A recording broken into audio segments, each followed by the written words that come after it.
This is a relay project. Real Talk starts right now.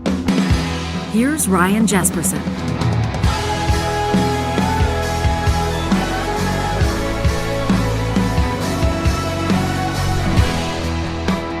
I want to welcome you to a special edition of the show, an exclusive in just a moment. An announcement on the show as the mayoral race in our home city of Edmonton gets a little bit more interesting. I guess you could also put it this way, the mayoral race in our home city of Edmonton becomes a thing, because up until right now, it hasn't been much of anything. Nobody's really declared. A former councillor by the name of Tony Caterina tossing his hat into the ring, kind of quietly, Johnny, as a matter of fact. I didn't hear anything Tony about Caterina, it. well-liked guy, well-liked former councillor, but he's been out of the spotlight for quite some time. Actually lost his seat last election. He's sort of been biding his time, but he quietly filed his papers. So he's gonna seek the mayor's office coming up this fall, but that's not who we're talking about. Up until this point, up until this moment on Real Talk, none of the incumbents, neither the mayor nor any of the sitting councillors, had declared their intention next election.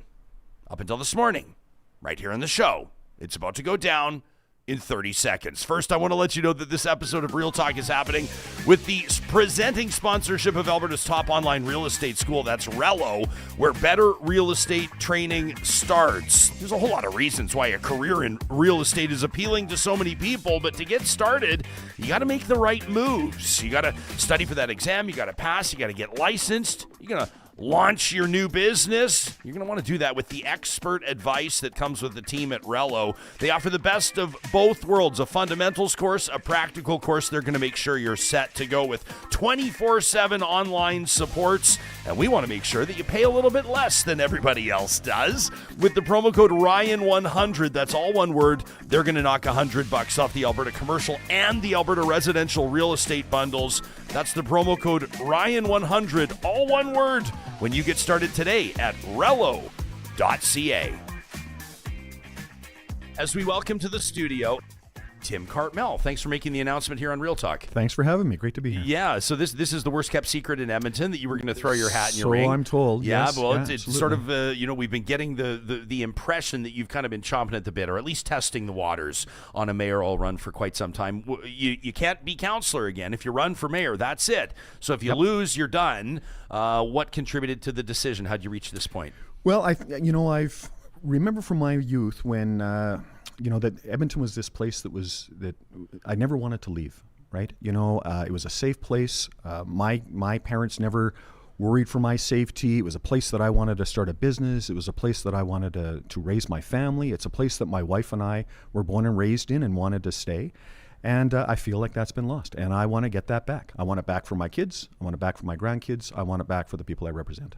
We should note that we don't even know if the incumbent mayor is going to run again. Amarjeet Sohi hasn't declared. Jody Gondek hasn't declared down in Calgary. I mean, this could be a wide-open race. It's going to be the first municipal election in Alberta's history with political parties represented. Talk to us about what's happening behind the scenes. Are you going to be running a slate? Are you going to be representing a party? Have you got that all figured out? Well, the plan is to run a team, and so these words have definitions in the Bill 20 legislation, right? So it'll effectively be a party, but I'm going to take a team approach. We're not going to have a board and chair. We're not going to have membership fees. We're not going to have annual reviews that you got to go and make sure that you're passing muster with the people that have not been elected and sit on a board. It's going to be a team, a captain with players, and we're going to gather a team of people that have the skill set that we need to take the corporation of the city of Edmonton to the place where it belongs, where people see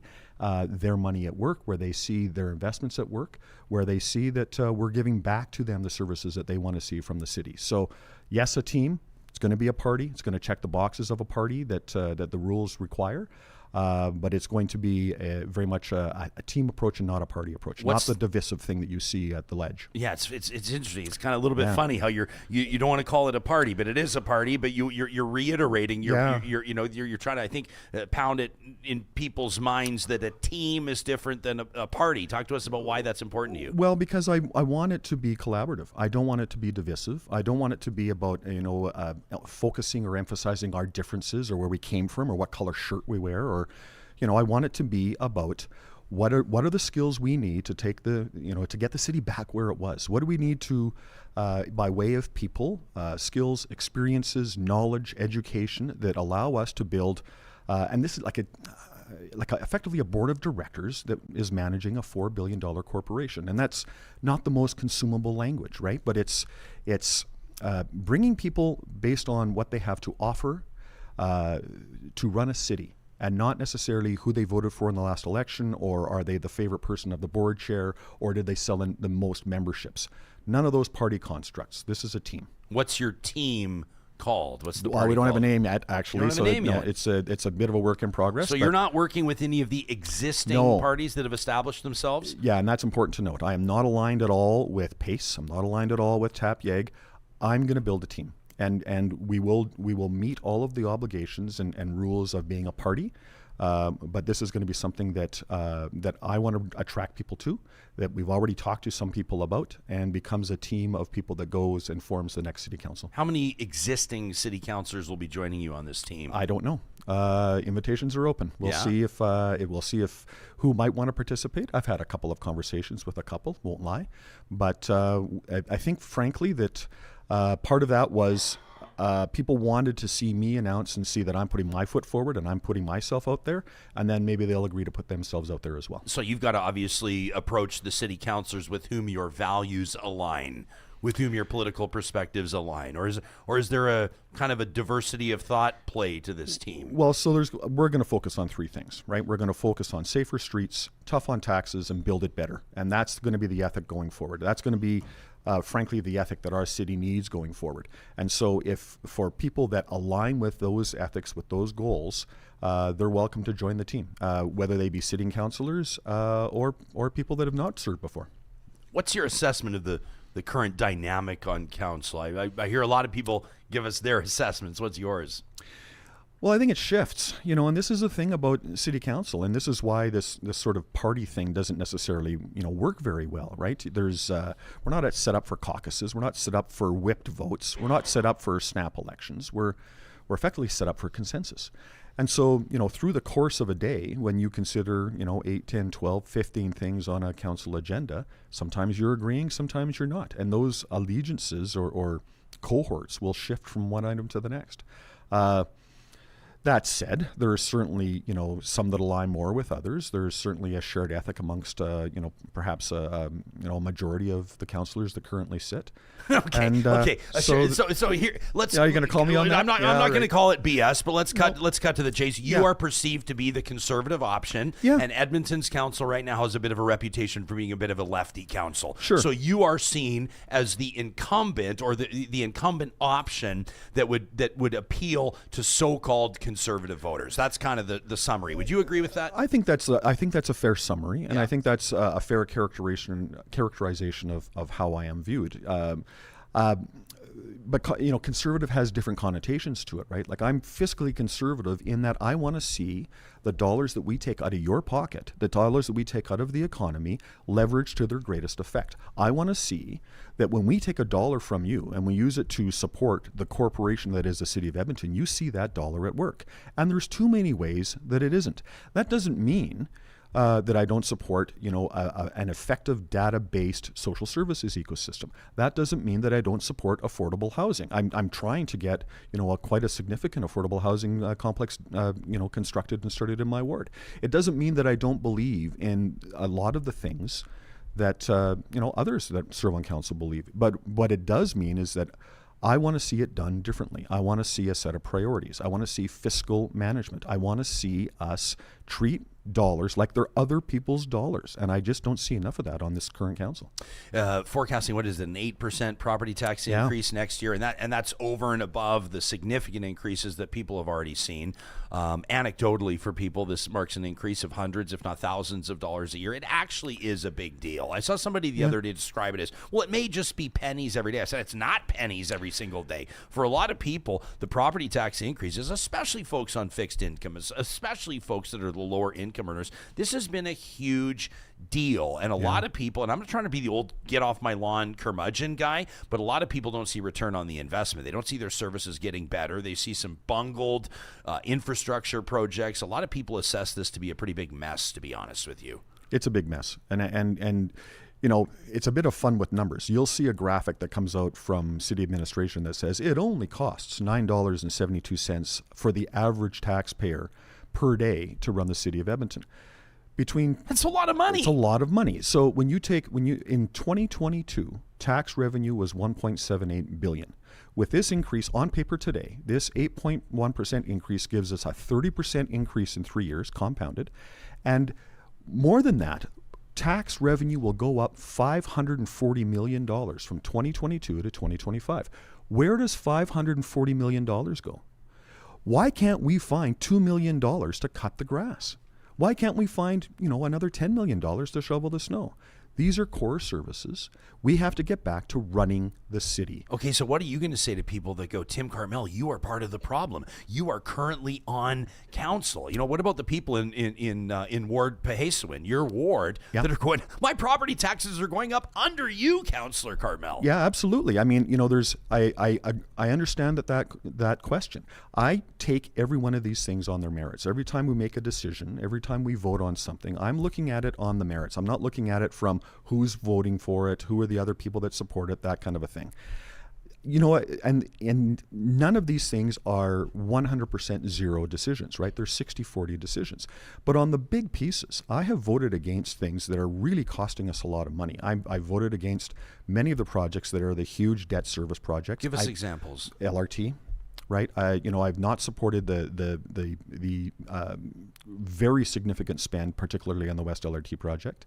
I did not support the extension of the South LRT project because those projects are not delivering value for dollars. We can deliver the service levels that those projects would deliver in terms of mass transit with other systems for less money. Like what? Expanded bus routes? Like a bus rapid transit system would have been excellent in place of West LRT. Using the dollars that we're spending on South LRT, just the city dollars, could have given us a bus-based system, a mass transit system, and left a lot of money left over and secured that alignment for future investment. So, there's nuance to how these decisions are created at Edmonton City Council. There's been things that I've voted in favor for that are better spends, better investments than the alternative investments, and I think there's something to be said for that. And then there's nuance to the process at times too. So what people are looking for is a safer city, better financial management, and a lot better control on our capital plan and how we build our things. Do you think that the mayor? Do you think Amarjeet Sohi's going to seek re-election? What's your gut instinct? Have you talked to him about this? No, I don't. I haven't. Is he finding out about your run for mayor by watching Real Talk today? Pretty much, yes. And quite frankly, it's when you decide to put your name forward, or when you're thinking about it, you'll talk to your friends in your community of supporters, and see if they support you in this role. See if they support you taking the next step. And I can tell you that there's a lot of people that support me in this endeavor. There's a lot of people that want to see the things that I'm talking about.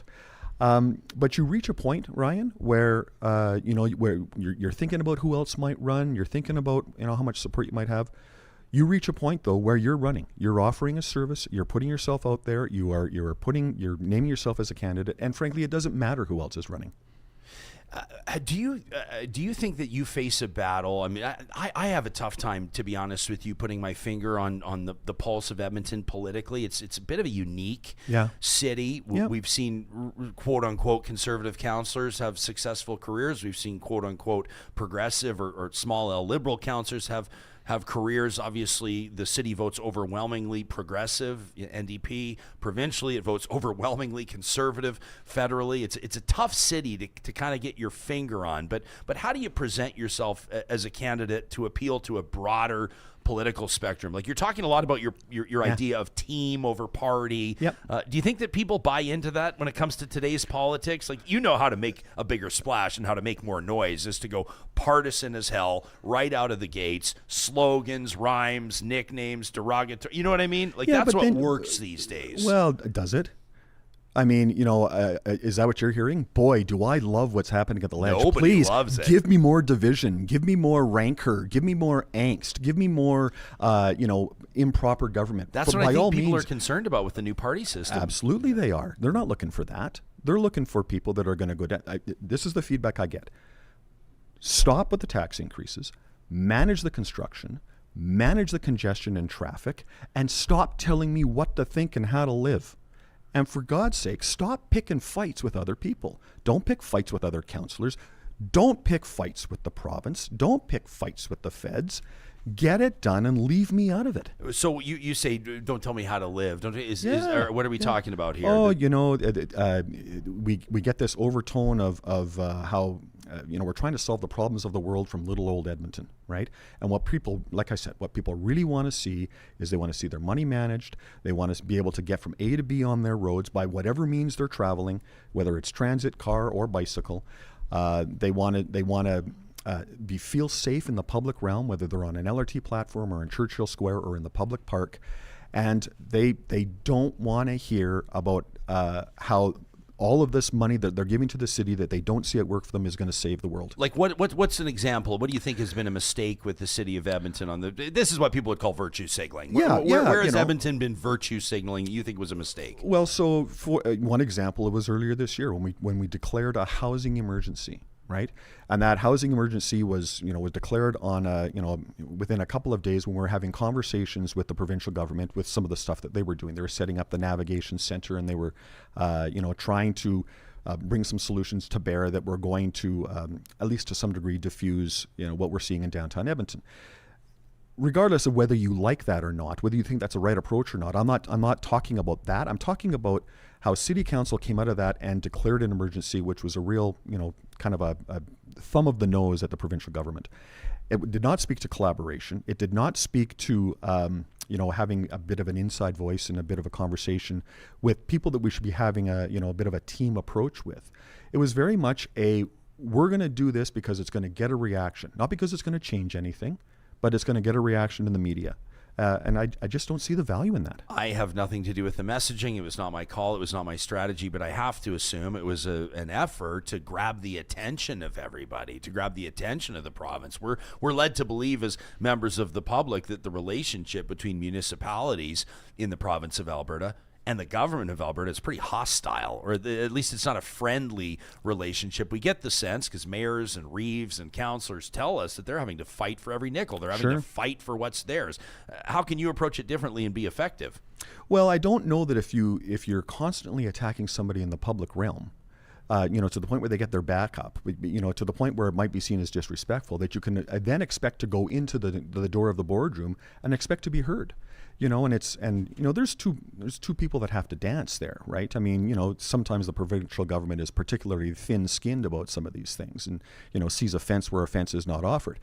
But I just don't agree with the approach. My experience, in managing projects, my experience in building teams is that when you get around a table and you have a respectful exchange of ideas, when you understand what the common ground is, and you begin to talk about what a collective set of solutions is, that you have a lot more success, and that you can come out then publicly and celebrate the places where you are collaborating and the successes that you do have, instead of continually firing arrows across the gap at the other party.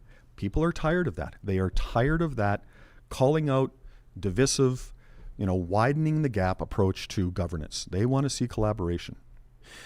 You and I both know that it's easy to make promises and it's tougher to deliver. Yeah. So you're essentially here saying that, I guess I should let you put it in your own words, but you're promising that the property tax increases are going to be lower under you than they would be under the incumbent or any other option. Now, the obvious question is, how are you going to do it? What are you going to cut? Where do you start? It's easy to promise, tougher to deliver. Absolutely. And I think it starts with, understanding what services are most important to people. So where does that start? What do our citizens want to see done with their dollars, and what is a lower priority or what is a lesser priority? So I think we start with that.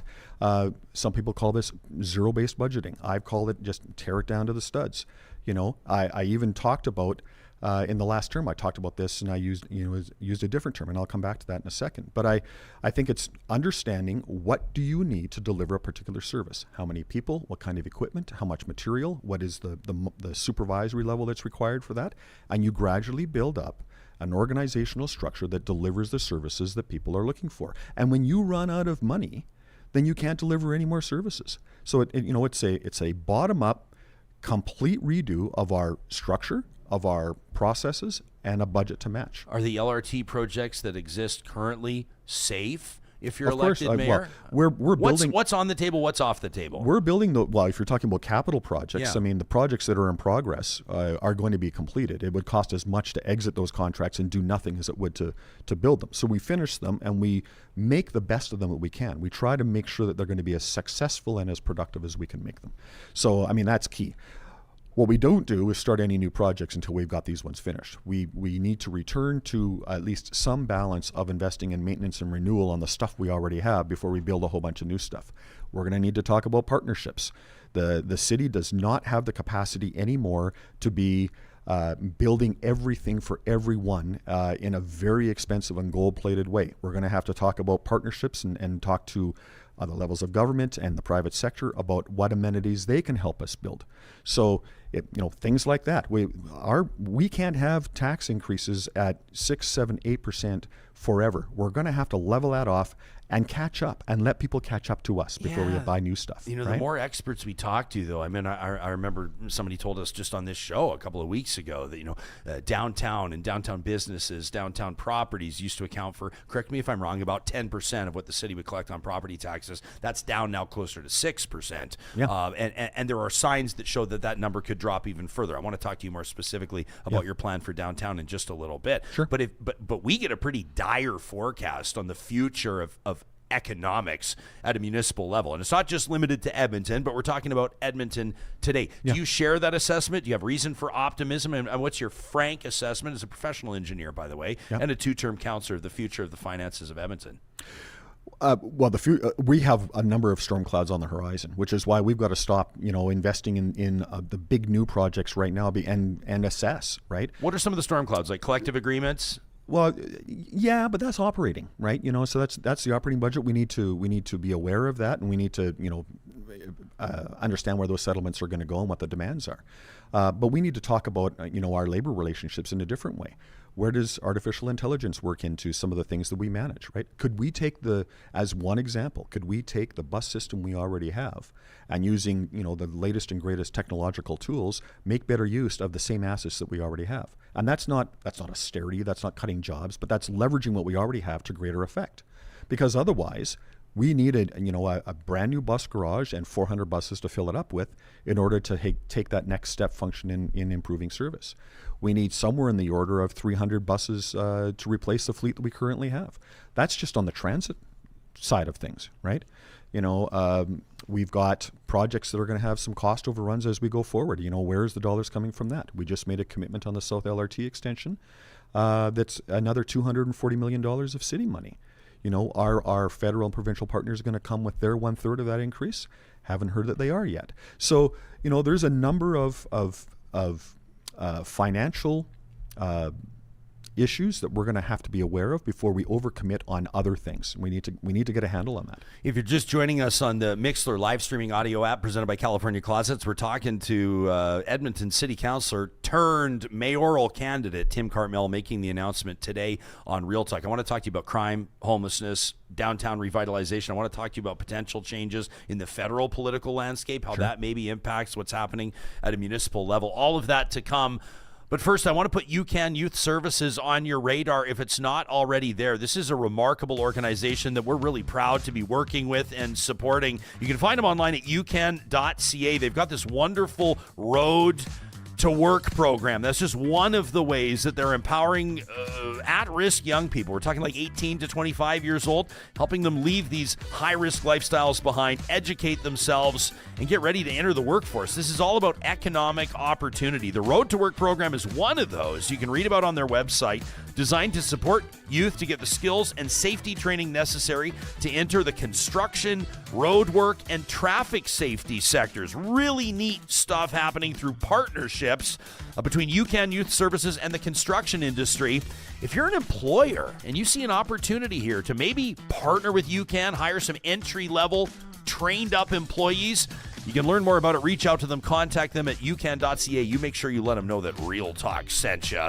Our friends at Friesen Brothers are getting you all set for the holiday season. Of course, that includes their Christmas gift boxes. Perfect for somebody who has everything. You can learn more at friesen.com/gifts. I wanted to mention how neat it is to see their partnerships with local food banks in the 17 different communities that Friesen Brothers serves. Helping others during Christmas is a huge part of what they do. And this year, they're making it even easier to give back by offering you, Friesen Brothers customers, the option to donate $20 at the till instead of buying a food bank bag. This allows the local food banks to get exactly what they need: essentials, fresh food, and other items to help families in their community. Friesen Brothers is proud to stand with every community they serve, making a real difference together. And we want to shout out our friends, speaking of community, at Complete Care Restoration. This is a team.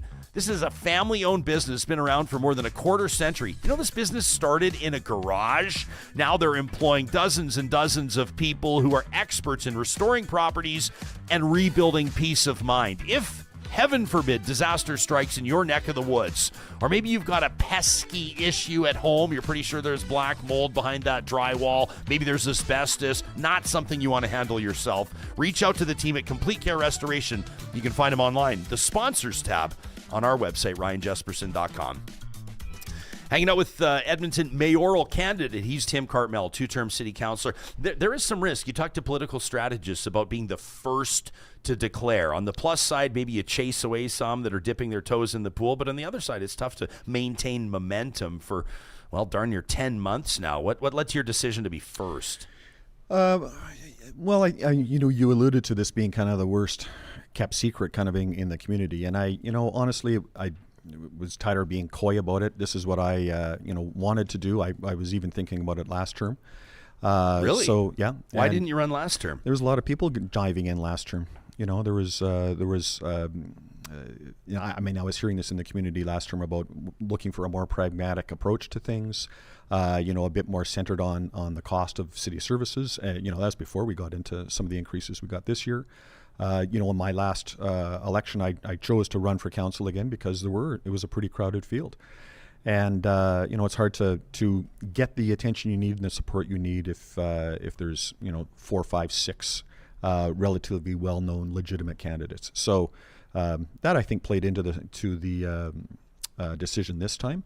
But a lot of people have wondered if I'm running, both those that support me and those that might want to join the team that I hope to form, those that I serve with. And so I just thought it would be best to get it out there, be formal about it, make it clear. And so that's what this announcement is about. All right. November 15th, we hosted a roundtable, Real Talk Roundtable. We called it Bold Moves, the $427 million plan to fix downtown Edmonton. This is part of this downtown investment plan and some pretty significant stakeholders signing their name onto this, sure, including, big commercial real estate organizations, obviously the Edmonton Chamber of Commerce, BOMA, a bunch of big groups. Yeah. What do you make of the plan? And let's get your frank assessment of the state of Edmonton's downtown. Well, I there's no question that downtown has suffered a little bit. I think parts of it are coming back a little bit. I think in and around City Hall and some of the, right at the core of the core, there's a bit more activity. There's a bit more congestion, quite frankly. So, but there's a long way to go, and I think there's a lot of opportunity that we can leverage there. The downtown of your city is the heartbeat of your city. It's how you're judged. The big long shot that you see on Hockey Night in Canada or before the marathon is of downtown. It's not of the suburbs, right? This is how we are judged. And as you noted, it is the center of our property tax revenue, right? It has always been said that downtown represents 1% of the land mass, but 10% of property taxes or property value, if you will. And so we need to get that back. The question is, how do we enhance it? How do we turn that downtown back into the lively place it is? And, how would you assess your current council? I mean, calling it your council. I mean, technically it's Sohi's council, but you're a participant in it. You're a prominent councillor. How would you assess this council's commitment to revitalizing downtown? The mayor's gone on the record basically saying his perspective, if I can put words in his mouth, is that government investment in stuff like this is putting money in developers' pockets. There's a bit of a corporate welfare thing, but I look at a program that we had in the city of Edmonton. not sure, it was 10 or 15 years ago, I'm going to say. I might be a little bit off on that, but essentially it was a per door subsidy to see more residential development in the core. And I think we began to see the fruits of that before we came upon COVID. Downtown was getting pretty vital. The ICE district investment really helped with that in terms of energizing downtown and bringing more people down for entertainment. So I think that there's a bit of a lesson in that if we can get more people in the core, that is the single best thing that we can do to revitalize downtown, to make people feel safer, to enhance that sense and feeling of safety. And we need to layer upon that, a number of solution sets for the most vulnerable of our community that find themselves in the core. So, there's a multi-pronged approach there. And things like more supportive housing, more spaces, in terms of mental health and addiction spaces and treatment and recovery spaces, those are government investments, and we're going to need more of that if we're going to see, that collective solution set put in place for downtown. Respectfully, you're not saying anything profound. No, you're it's not saying new. the exact same thing that any other mayor would say or any other city councilor would say. I mean, I guess the trick to this is you're going to have to be the one that squeezes blood from the stone and gets the investment from the other two levels of government. Well, so we know that these are the investments that are needed. This is not new. We know what the solution sets are, right? And I think we find from time to time that the provincial government leans on statistics that aren't accurate and tries to tell a story that's not quite what we see every day on the streets. So we need to call that. But I do think that there's something to the idea that you need to get in the same room, have a frank conversation, figure out what your common ground is in terms of identifying the problems, what the solution sets are, and who can contribute to those solution sets. And talking through the media and performative declarations is not going to get that work done, in my view. I think there's other things, though, Ryan. There's partnerships available, and I've spoken to how we're going to need partnerships with the private sector in terms of providing the amenities we need. I think that there's an opportunity for further partnerships with the private sector to deliver some of the things in the downtown investment plan. We've got two major academic institutions, right, MacEwan and Norquest, that are very close together. There's clearly a need for housing between those two institutions. How do we get the private sector to be that third leg of the stool that helps us activate that part of our downtown? And then how do you leverage that? How do you? Well, we don't have dollars, but we do have process. We do have regulation. We do have land. So what is it that we can do to help grease the skids that allow some of that development to hit? What can those academic institutions do by way of not getting into the housing business, but guaranteeing to some degree that if housing is built, students will come? What is the housing approach or design that is going to appeal to people that are attending those institutions? What are the cohorts that are part of those institutions? If we build, a number of housing units in that corner of the downtown, if we call it kind of, University Corner or something like that, what do we get by way of further retail investment to serve the people that will then be living there? And we begin to activate. So, we're going to need collective partnership type solutions if we're going to achieve any of this, because the city just does not have the financial resources to do it all. You've touched on, and this is my phrase that I invoked, but the kind of the virtue signaling kind of angle of politics. And I mean, Alberta cities, both of them, I mean, I think Mayor Gondek, the morning after she was elected, exclusively on Real Talk, declared a climate emergency. And that may have been, from a public popularity standpoint, her biggest mistake.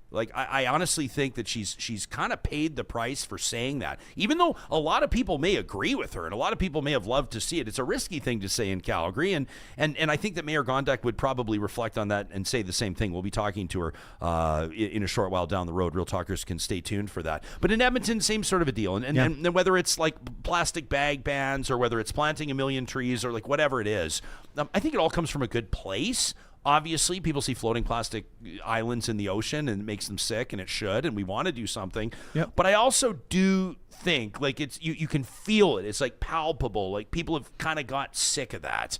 The average person, not everybody, but a lot of people. They talk about how they want city councils to stay in their lane, to handle snow plowing and garbage pickup and leave it at that. Yeah. You've touched on that and the reputation I think that Edmonton's council has, whether it's deserved or not. But what's another area where you would say you are dramatically different than Amarjeet Sohi? What's one thing that you see very differently than he does? Well, I don't know that we see it differently. I think my approach is different. Like what I intend to do with this campaign is very clearly articulate what we're going to deliver, or as a team. Like if we have a number of people that get elected, this is what you can expect, and it's going to be underpinned by those three pillars, right? Safer streets, tough on taxes, build it better, and we'll get more specific in specific departments or different parts of the city about just what that means. But part of that is delivering a very clear message, getting a very clear mandate from a majority of Edmontonians across the city, and then delivering on that mandate.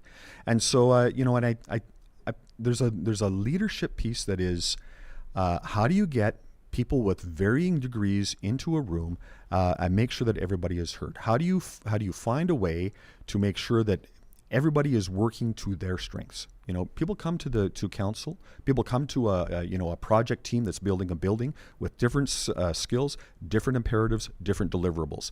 How do you find a way that everybody can collectively meet with success? How do you make sure that councillor is going to that assignment and is working to their strengths and is utilizing their skill set, as opposed to putting them in very uncomfortable situations where they can't thrive, and now they're running for cover? Simple things like that. So I think that is probably the one of the biggest differences, is that I have done this. I have led teams. There's going to be a very deep emphasis on finances and capital works and operations, and I have a 30-year history in that. And leading teams that deliver those kinds of projects and manage those kinds of operations. It was interesting to see the federal government, the Trudeau Liberals, deal directly with cities, including Edmonton, on projects, essentially circumventing the provincial government. And boy, did the provincial government hate that. As a matter of fact, they attempted to legislate around it to prohibit that type of thing from happening ever again. Many people are forecasting a change at the federal political level as well. People are all but crowning Pierre Poilievre as the next Prime Minister of Canada. How do you think, if that plays out, or maybe give us two scenarios under Justin Trudeau or a Liberal government and Pierre Poilievre and the Conservatives, how do you approach the municipal-federal relationship, all things considered, including with Danielle Smith as Premier? So I think that what we're finding is that a number of these things are not, they don't have a political bent to them. We need more housing. We've got a housing crisis across the country. We've got a supportive housing crisis across the country. We've got a homelessness crisis across the country. We've got an affordability crisis across the country. These are universal things. They're not. It doesn't really matter if you're, conservative or liberal. If you can't afford your mortgage, you've got a problem.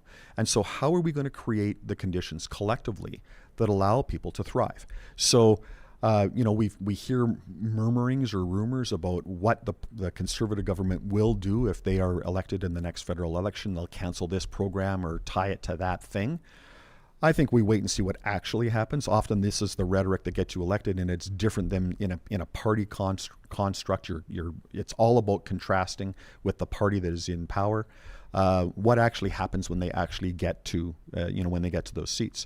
I saw a presentation at the at the Federation of Canadian Municipalities in Calgary in July, where a representative of the Conservative government said that if you as municipalities are going to continue to get housing subsidies, you're going to have to change the way you zone around transit centers, upzoning. So when the federal Conservative representative is saying we want to see more multi-unit residential housing around transit centers, and we're going to, connect housing to transit. And the provincial Conservatives are saying that we don't really support the upzoning. Well, let's get together and figure out what the actual message is and what the supporters of those two parties actually believe in. So all of that to say, what are we actually going to get? And then we adjust to what we're actually going to get.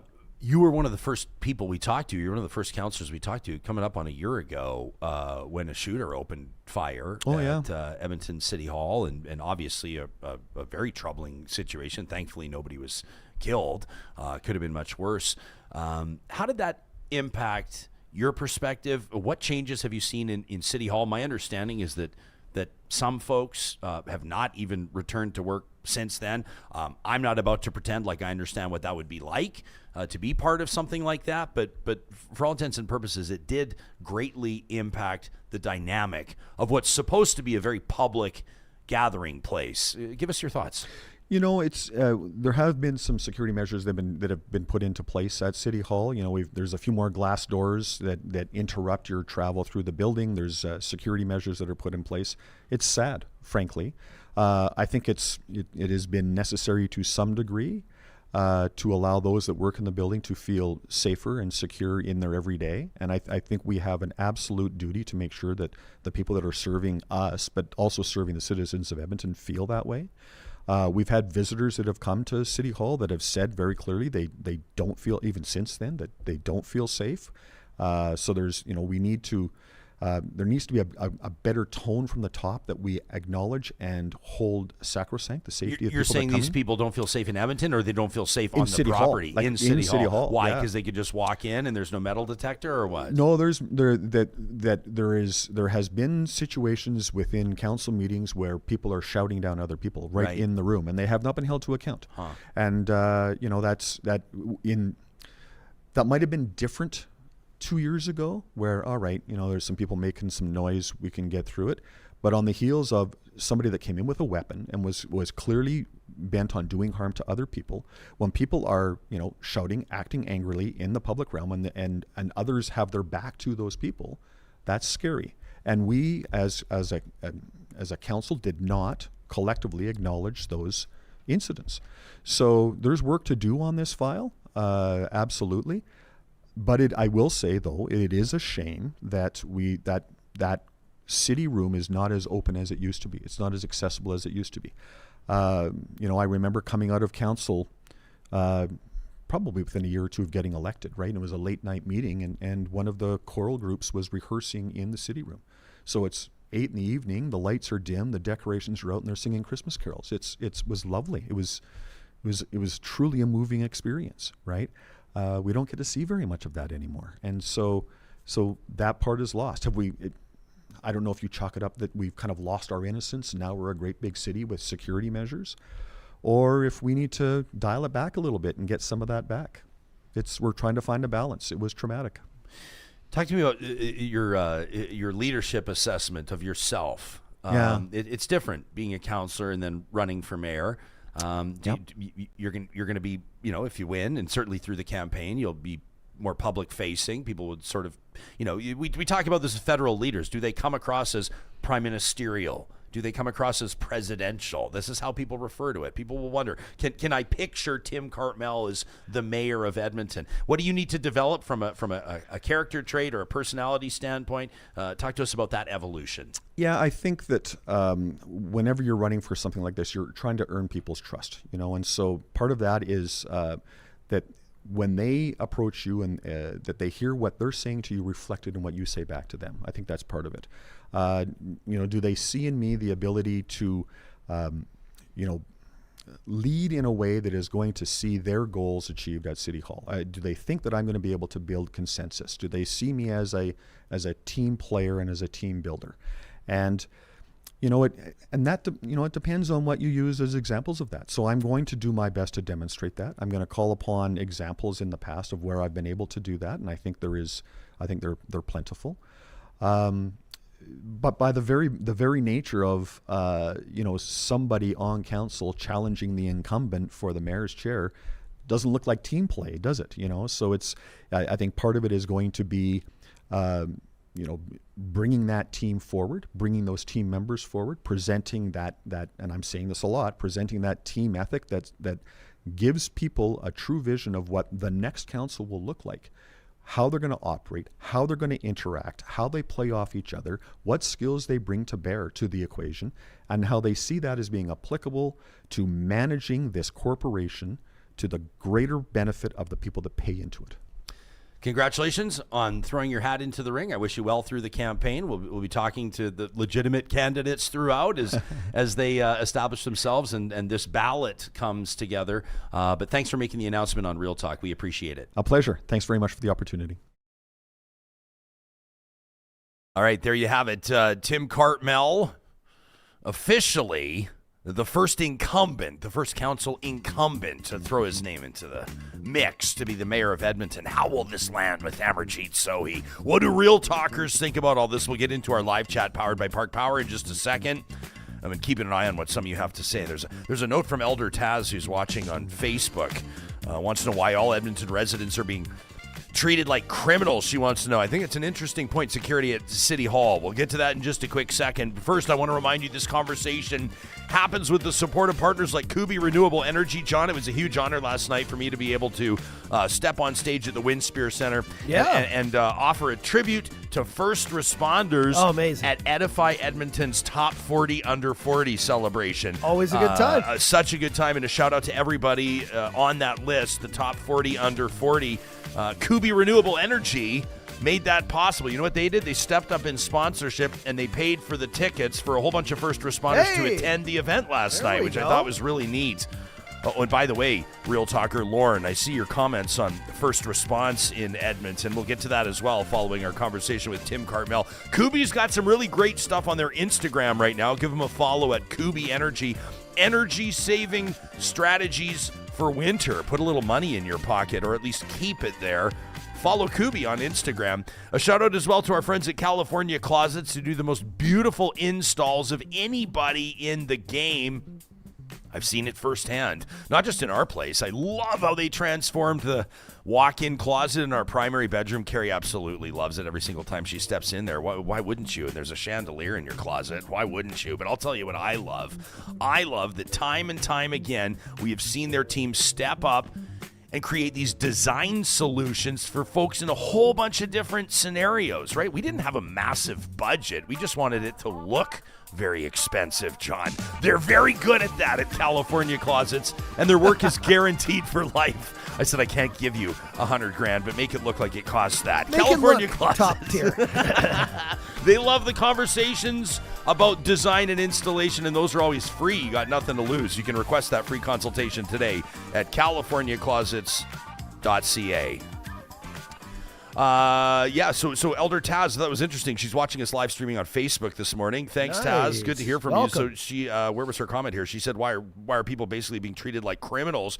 Why are residents being treated like criminals when they're walking into City Hall? She says it's not a correctional facility. It's a public office. And that's an interesting point, because you do want to have, Cartmell kind of alludes to it there, you want to have a vibe at City Hall. You want to have a feeling there that it's a gathering place, that it's a public space, because it is. It is, yeah. And he's talking about, people that are singing in the sort of foyer area, and, you've gone in there, you've seen kids doing school tours and everything, but you also remember, and you know me, I'm not a paranoid guy. I'm not I'm as a matter of fact, a little bit more on the reckless side personally than paranoid. But you remember there was a grade 1 class doing a tour at City Hall when that guy basically busted in and started shooting everywhere, tried to start 2 fires. Like, there were kids there.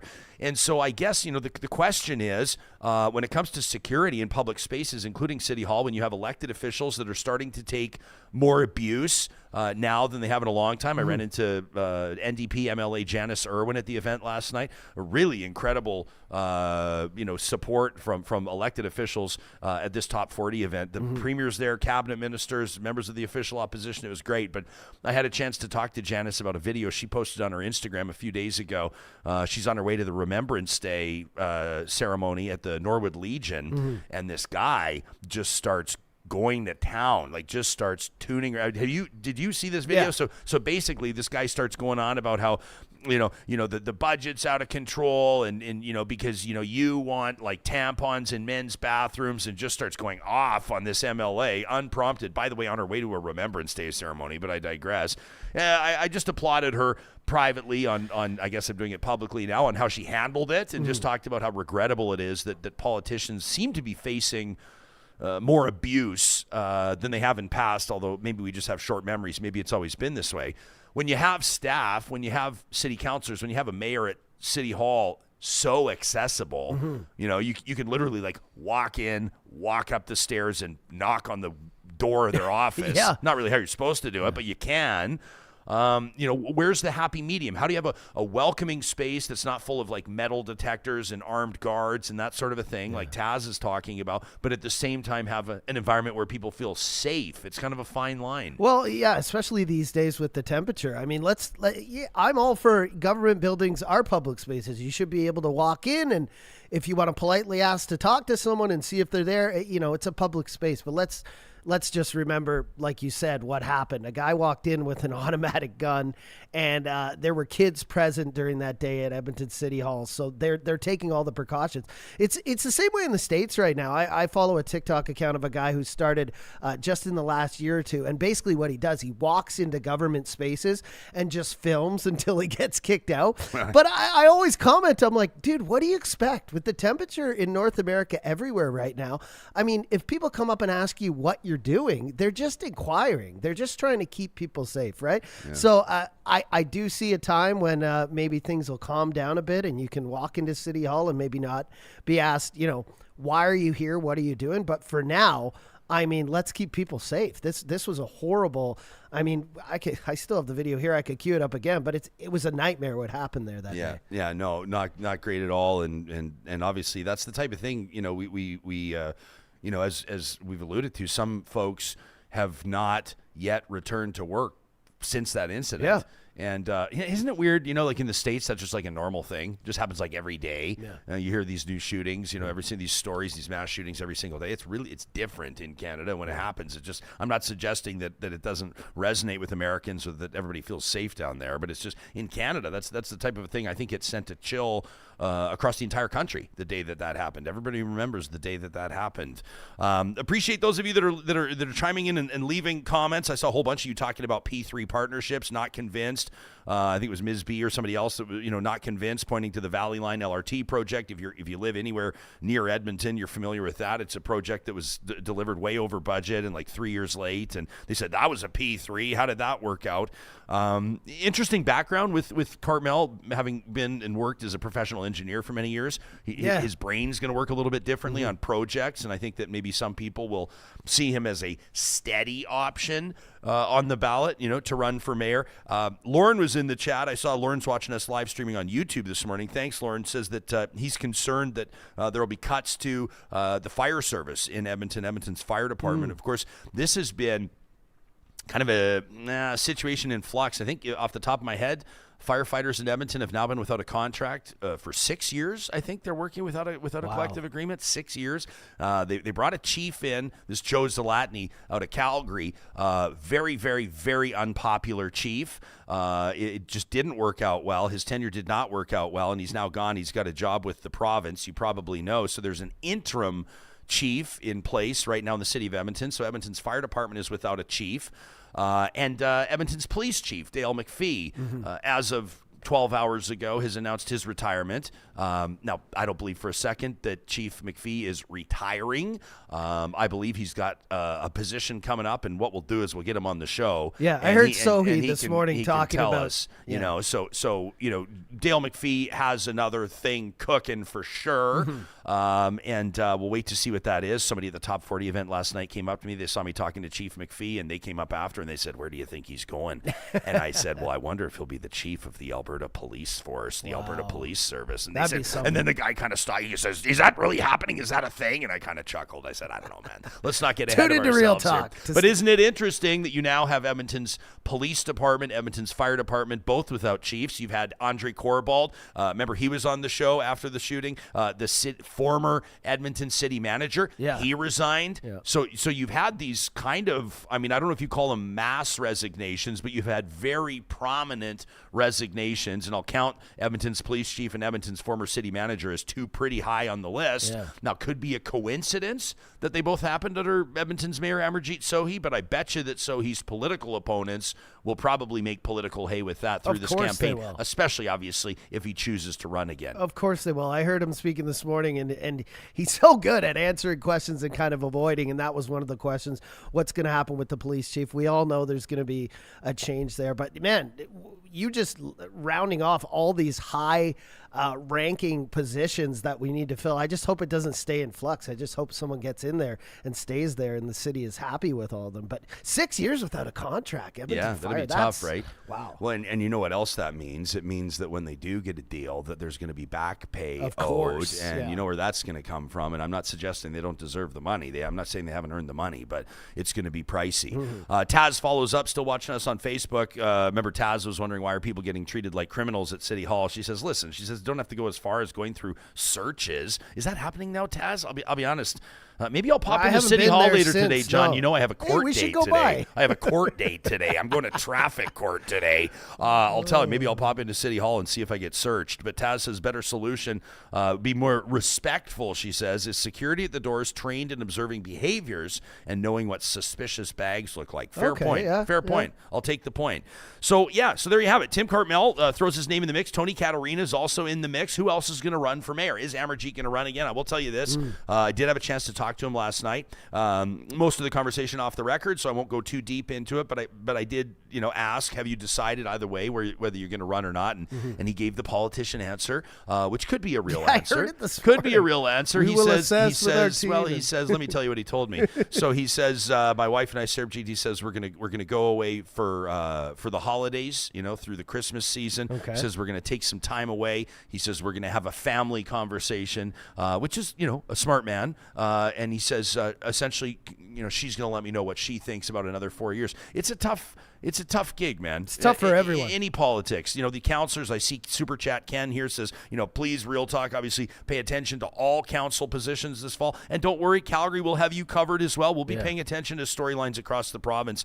Ken says the mayor, while the face of council, only has one vote, just like everybody else on motions, and council positions are just as important. And I think, Ken, to build on your point, what's going to be particularly interesting is, you notice that when Tim's talking to us, he's talking about his team. He's not calling it his party. I feel like there's a tiny bit of him that's maybe a little bit uncomfortable with the whole setup, these political parties, but you will have those parties in the mix. And of course, that's going to change a lot of things because all of a sudden, hypothetically, you have a municipal political party that gets 7 or 8 people elected. I mean, that'd be quite an achievement. I'm not calling that's going to happen, but all of a sudden, you've got a voting bloc that can just do whatever it wants. And so it's going to be kind of an interesting thing to keep an eye on. I can see how he's reconsidering everything. I mean, with what we just talked about, what happened in City Hall, that can be a lot on a family as well. But then again, he's doing things like, I'm sure you saw he announced if he runs again, he's going to cut his salary to Gondex. He's going to bring his salary down. Council stopped him. Yeah, I saw that. They're not going to let that happen. Which is weird. Well, you don't want your colleagues campaigning for pay cuts because you know why? Well, I get it. Then people are going to start asking why you're not taking a pay cut. But what I meant is we're getting conflicting, messaging from him where like I may run again, I may not, but then he's putting forth things that obviously when a mayor cuts his salary, the public's like, way to go. Look at this guy taking a chunk out of his salary, right? Yeah. I'm getting chirped in the chat about my traffic court date. Swanky Frankie says he always fought his tickets. I don't always listen, and I've had a tough year. I've done one. I've not had a great year, but I want to. Do I dare show this? On, do not. I'm not going to show it, but you got to see this. Like, I look at this. Look my address is on here, so I'll just show you this side of it. This is one. This is the result. How long is this? Am I exaggerating? Is this 4 feet long? I hope you reviewed this. This was my date on the side of the road. As a matter of fact, I'm not going to go into it. I'm going to save it for the judge. I'm going to save it for the court today. But I had a guy who was having a bad day, and he just decided to take it out on me. And this is not a woe is me. This is not a woe is me. Speeding is not even one of the tickets. I'm talking about a guy that saw tinted windows and decided to find every single. I'm talking a guy with a measuring tape. I'm talking a guy who decided he just wanted to inflict pain on a tax-paying citizen. I'm obviously having fun with this. Is this how you're going to speak to the judge? I have been rehearsing. In my mind, Your Honor. I've sort of worked through draft number 1. Never a lawyer, but always kind of admired the work that they do. Yeah. Always, people have always said you could be a lawyer. You could be a lawyer. So I'm going to go in there, but I sort of rough drafted what I'd say to the judge, and then I realized it came across like I was sort of trying to be like me and the judge against the cop. Yeah. Your Honor, it's clear here that this, I know. And then I don't think that's going to be the right approach. No, I was just going to say I've heard some of what you're going to say. Just bring the tone down to a calmer level. What I want to do is my goal, which is the same that I did in classroom presentations through the course of my entire school career, is just try to make everybody laugh. Make it be buddy good times. Your Honor, Your Honor, I'm one of the good guys, you know. We'll see. Real talkers, I'll let you know. I'll let you know what happens in traffic court. Alberta girl says maybe the cop's not a fan. Don't think that hasn't occurred to me, right? Like, how tough would it be for a police officer? Right? This happens. If you're in public life, right? They can search your license plate. It's going to say who owns the vehicle, presumably who's driving the vehicle, and then he can just hand me $1,400 worth of tickets, which is what he did. Not even a speeding ticket among them. So there you go. Shirley says I should take some Friesen Brothers cinnamon buns with me to court. That is a brilliant idea. Why didn't I think of that? Ding, ding, ding. Your Honor, before we get into this, have you tried the sourdough cinnamon buns from Friesen Brothers? And the crowd at the court goes wild for Cinnabuns from Friesen Bros. James says I'm going to be in for such a disappointment if the cop doesn't even show up. I mean, obviously, that my fingers are crossed. Okay, Ryan. Because if he doesn't show up, it's thrown out, The only time I've ever gone and challenged anything, I just said I've only been once. I was so nervous. I show up to the court early because I know if you've ever been to court, I hadn't been for 15 years. And even before that, it wasn't something big, but I had to wait so long. So I show up early. I'm in a tie. I'm looking good. I walk in. I'm sitting there for an hour. I get up. I've got my whole spiel just like you. I look right at the judge. Your Honor, I'm being polite. I'm being calm. Mr. Hicks, you're free to go. Officer, whoever hasn't shown up today, please see the ticketer on your way out. I'm like, oh. Yeah. What did I wear this tie for? It just drives Johnny nuts. Maybe he'll be back to the studio in 10 minutes. Yeah, and we are having we're having some actual conversation here. Folks are pointing out that it's a bribe if I bring cinnamon buns, so that's actually a terrible idea. That's fair true. enough. Travis says Jespo ever the salesman, even in court. Hey, guilty as charged. Talking about advertisers. How about this? Frank says the judge could be a listener. Hey, don't think I haven't been putting that out to the universe as well. Kenny says don't use my dad's tactic. When the police officer said my dad called him a derogatory name, a farm animal, says my dad corrected him, said, Your Honor, I never called him a pig. I said it was no wonder people called them pigs. That doesn't seem like a smart strategy. No, and I want to shout out Edmonton police officers that are out there right now working their asses off. It was an honor, like I said, to offer tribute last night to all the first responders in the room. That's the thing about, I'll give a one-sentence thing on my version of what I said last night. Top 40 under 40 is a really neat thing that Edify does, recognizing these high achievers in our community that are really, in many cases, at the outset of their careers. But first responders contribute so much to a community. I'm talking people that are on ambulances at 3 a.m. reversing overdoses, firefighters that are called out 14, 15 times a shift, police officers that are walking into situations with domestic violence and heartbreaking stuff and infuriating stuff. I can't imagine. And military members and emergency personnel and 911 operators and all these people. But you know what? The culture of what they do does not allow for. As a matter of fact, it discourages the idea of celebrity, right? You're never going to have a top 40 under 40 first responders. That's not the thing. No. That's not how their promotions work, especially not in fire. Well, not here in Canada, but I see some in the States. Well, because they elect their sheriffs, so that's probably why. Yeah. But you know what? They don't get recognized in that way. They have the celebrity tax. So if you're a firefighter that ends up in front of the news cameras, you got to buy ice cream cake for everybody else at the fire hall. So it was really neat last night to say, listen, the flip side of this is as we're recognizing these top 40 under 40, we also want to give a shout out to the people whose professions really do not allow for that type of recognition, but they're still doing so much for a community. Even this morning, you're talking about the dangerous stuff, but even the annoying stuff. There was a light out downtown, and I see the guy out there in the snow, in the cold this morning, waving through traffic. People are honking around him. It's just I would never want to do their job. Yeah. Just because of that. And then there's also risking your life and stuff. So, big shout out to all first responders. I'm glad you got to interact with some of them. Yeah, man, it was really neat. And neat to be able to, like I said, talk to Chief McPhee after, and he was appreciative of it. A couple firefighters came up. So anyway, I would just want to shout out all of the men and women that are doing that. Kenzie, I see in the chat, says Amarjeet Sohi is suing a journalist for wrong speak. I hope he chooses not to run. First of all, journalist is a very generous way to describe who's getting sued by Amarjeet Sohi. That guy's putting out unbelievable videos, libel and slander, unbelievable stuff this guy's putting out.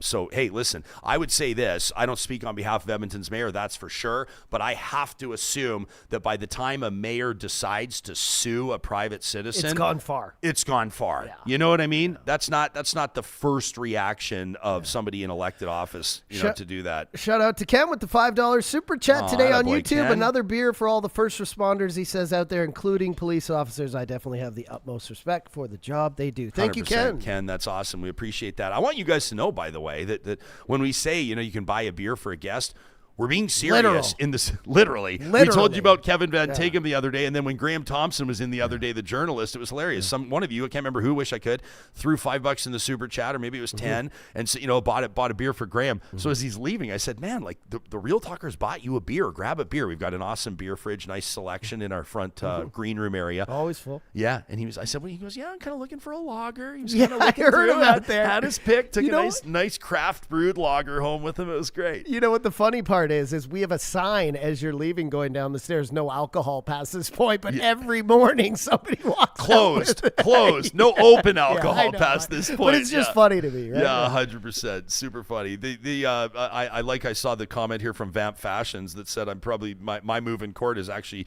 just to establish myself as a terrible driver so I can get a discount on auto insurance. That's very well played. Tune into yesterday's show. Yeah, that's if you very want to well hear all played about it. from Vamp Fashions. If you check out our episode on the 20th of November with injury lawyer Mark McCourt.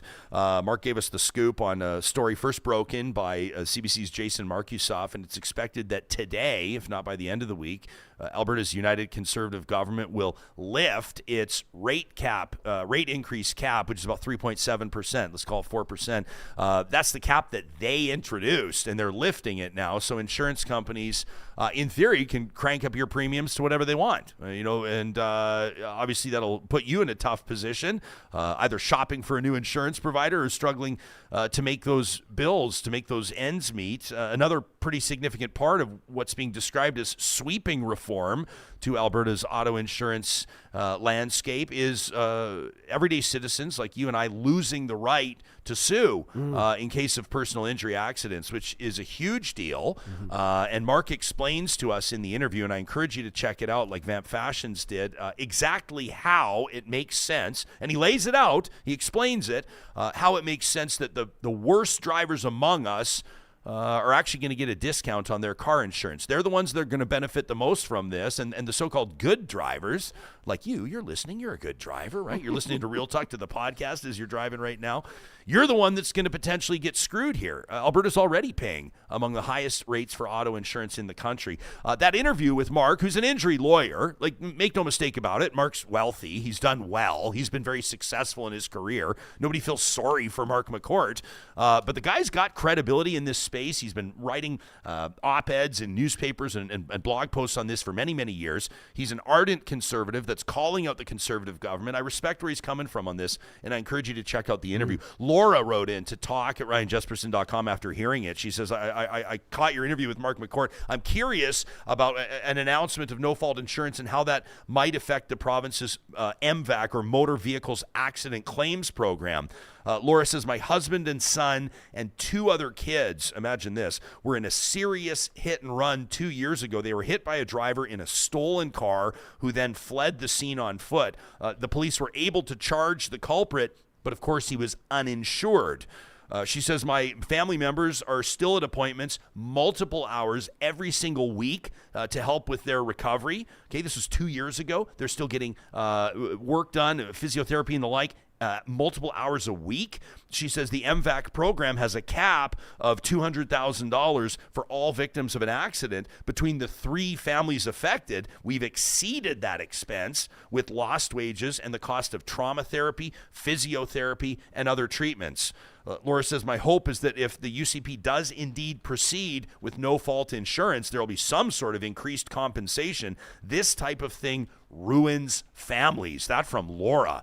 Thank you for sharing that with us. I'm so relieved that everybody survived that accident, but unbelievable. So these families, their costs on this 2 years later have exceeded $200,000. Somebody tweeted at me yesterday, when we posted this, because McCourt in the interview says I asked him if I think if he thinks there will be an exodus of lawyers out of Alberta because of this. You lose the right to sue. What does that mean? It's pretty obvious.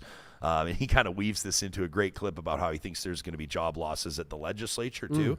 But that was one of the things we posted, one of the clips we posted. You can catch all of our highlights on YouTube or on our social media channels. And somebody says to me, and rightfully so, I don't think Albertans are going to lose any sleep, or this isn't going to be an election issue if injury lawyers can't make a whole bunch of money. And I get that, but that's not the point. The point is that Albertans like you don't know you need it till you need it, are losing the right to pursue fair compensation in court. And that's one of the reasons the government says they're going to bring insurance premiums down. Insurance companies say that they're having to pay out too much. They think they're frivolous lawsuits. The settlements are too much. Well, what's too much if you're paralyzed by a drunk driver? What's too much if you have migraine headaches from a head injury and you can't work anymore? Like, what's too much, right? I think it's always what you get is probably most of the time too little. Shout out to Frank, $10 super chat for the first responders as well. Oh, right on. That's amazing. Thank you very much. We'll make sure that we get some beers into the hands of first responders. They're never going to take it, right? Of course. That's the thing, too. You go try to put a case of beer on a fire truck, they'll stop you. You got to sneak it in there so they don't notice. But thanks, Swank and Frankie. We appreciate that. Put it in the fridge.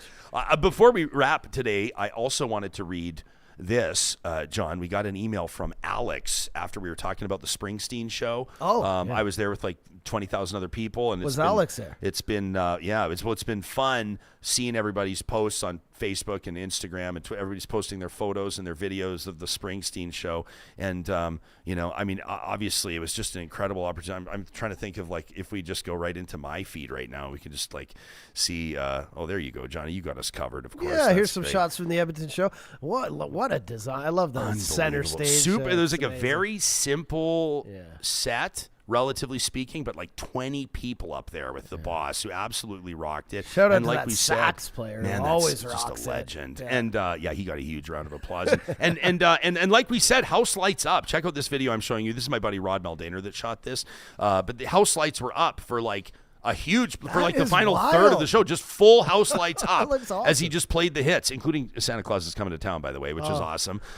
So we get this email from Alex, and I was telling you, if you missed yesterday's show, we were in a bit of a conundrum because, it was a relatively subdued group around us. We were in the stands. I don't like sitting in the stands. I like to be able to roam free like a wild animal at a concert, but we're in the stands, and there's guys standing up 2 rows in front of us having fun. 4 guys, they're at the show together. They're at Springsteen. It's a rock show. And then the guy right directly in front of us, so behind the standers, right, he's like losing his mind that they're standing up, and finally like it's kind of gives the guy the gears, right? Sit down, we're trying to watch the show. And Buddy kind of politely was like, we're not sitting down, right? And then so we're talking about it, and I'm chatting with my buddy. I can see this side, I can see, should you stand, should you not? We're kind of debating it, and then Buddy turns around and gives me the gears for talking. He's mad that we're talking during the Springsteen show. So I'm pulling you during yesterday's episode, and it prompts this email from Alex, who says, I was also at the Springsteen concert, says, I've been a huge fan of the boss since childhood. I'm so glad I got to see him this one time. Says, my wife was less familiar with his music and came away surprised at how much she liked it. He said, but I did have a couple of comments in response to Real Talk. He says, regarding the etiquette question at concerts, standing versus sitting, he says, I also can see both sides of this argument. Says, my section was typically sitting, except for one woman who clearly loves The Rising. What a great tune. Until the lights turned on, and then a few more people, including us, stood up. So on the one hand, if you're going to a rock show, people are going to stand, and if that blocks your view, I'm somewhat inclined to say, well, you can also stand if you want to see. But then after the show, Alex says, I caught up with my dad, who was sitting in a nearby section, and he's had 2 heart surgeries this year, and he has a cold, but he dragged himself to the show despite feeling like crap for obvious reasons. It's the boss. My dad loved the show, but said there was no way he could stand up for any of it. So why should the view of somebody like that be blocked? He says, my compromise opinion is that you can stand up to cheer for an encore. If they turn on the lights for the encore, which they did at the show, you can stay standing. If you want to stand for the entire show, that's what floor seats are for, Alex says. Is that fair? He says, and also the question around the fact that Bruce didn't play Born in the USA. He says, I'm not surprised he didn't play it. He doesn't play it too often. For a while, he did it as a stripped-down acoustic version, so it's not misinterpreted as a patriotic song. He says it's really a complaint about the mistreatment of Vietnam War veterans. Interestingly, says Alex, he played it at most European shows on this current tour, but he's only played it once in the States. Says for the first time since 2016, and he's not yet played it in Canada. Alex says, I love Real Talk. I love Bruce Springsteen, so I had to write in. Awesome email, Alex. Thank you very much.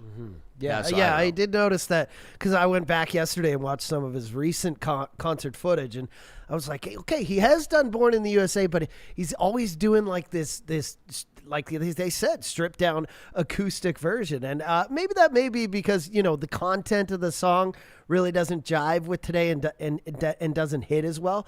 But still, I don't know. That's when I could just see fans belting out as kind of a miss for me. I would love to see that. And I could see how you thought it was going to be one of the encores. You're like, I could see Ryan sitting there.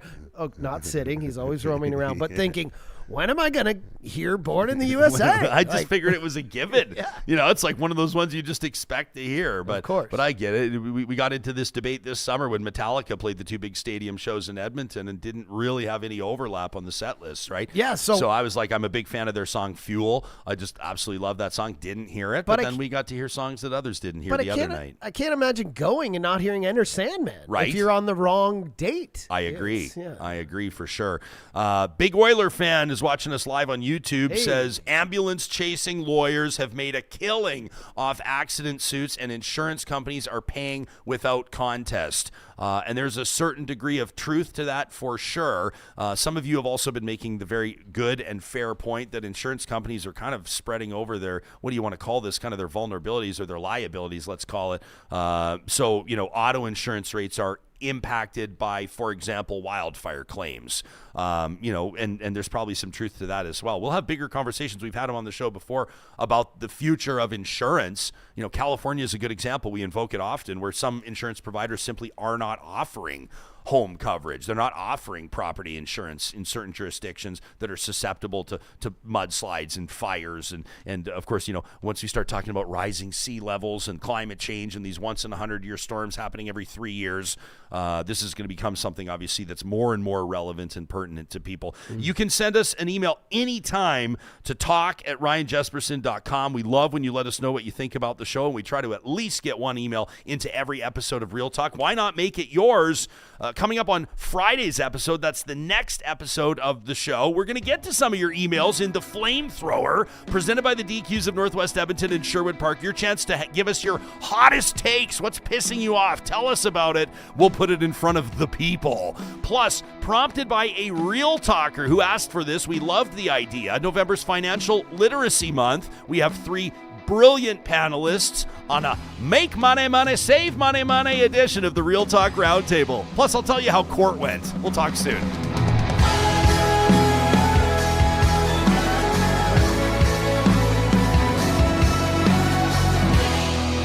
Real Talk is hosted by Ryan Jesperson, executive producer Josh Dunford, technical producer John Hicks, general manager Katie Cook-Chivers, account coordinator Lawrence Derlego, human resources Lena Shepard, website design Mike Johnston, voiceover by me, Carrie Skelton. Real Talk's editorial board is Supriya Dwivedi, Ahmed Ali, Brandy Morin, Ann Castleman, Corey Hogan, Harman Candola, Catherine O'Neill, and Chris Henderson. Member Emerita, Julie Rohr. Real Talk is recorded in Edmonton, Alberta on Treaty 6 territory, the traditional and ancestral territory of the Cree, Dene, Blackfoot, Saulteaux, and Nakota Sioux, home to the Métis settlements and the Métis Nation of Alberta. Real Talk is a relay project. For more, check out ryanjesperson.com.